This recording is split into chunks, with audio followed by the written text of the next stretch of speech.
Bom dia, um feliz dia. Hoje, quarta-feira, dia 17. Vamos aí estudar e meditar na palavra de Deus. Hoje nós vamos estar estudando sobre uma história em formato sanduíche. Vamos ver a primeira parte hoje e amanhã veremos a segunda. A lição pede para a gente ler Marcos 3, capítulo 3, verso 20 a 35 e vermos nessas duas histórias que ligações são relatadas aqui. Nós temos, como nós falamos, a história em formato de sanduíche, né? Essa história tem uma narrativa, né? Que começa, então, é interrompida por outra história, sendo que a primeira é completada somente depois.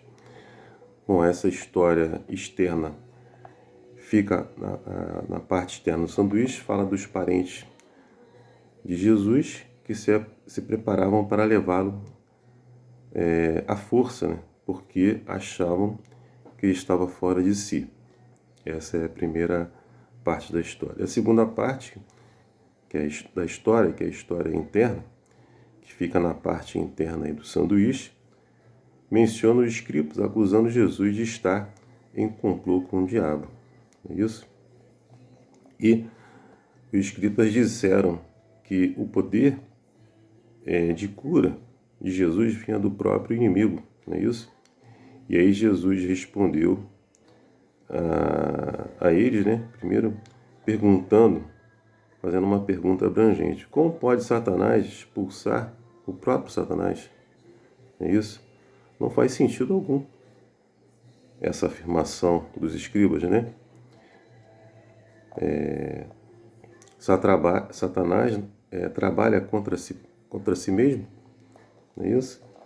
O Senhor virou a mesa e falou sobre amarrar um homem forte para levar os seus bens.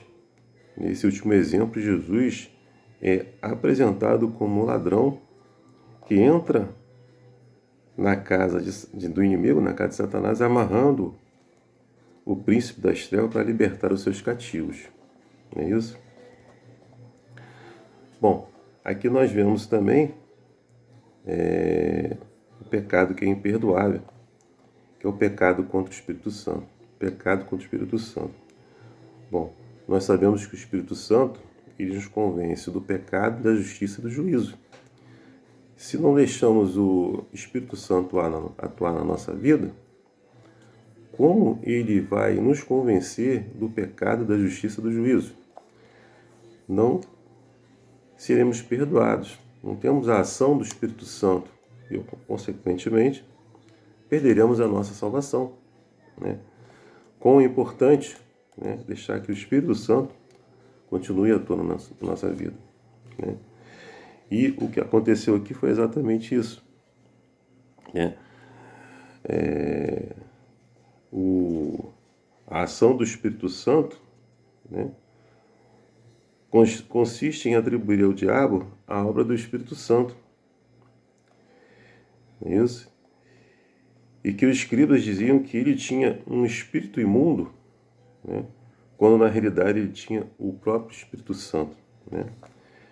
Se atribuímos ao diabo a obra divina, não conseguiremos ouvir a voz do Espírito Santo, porque ninguém deseja seguir o inimigo.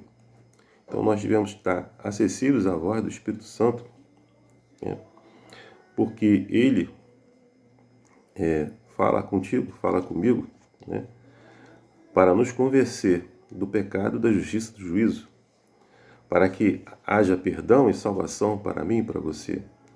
Se não estamos ouvindo a voz do Espírito Santo, automaticamente estamos endurecendo o nosso coração e estamos pecando contra o Espírito Santo. Que você e eu possamos sempre estar buscando, né, o Espírito Santo, possamos sempre estar atentos à sua voz, não é isso?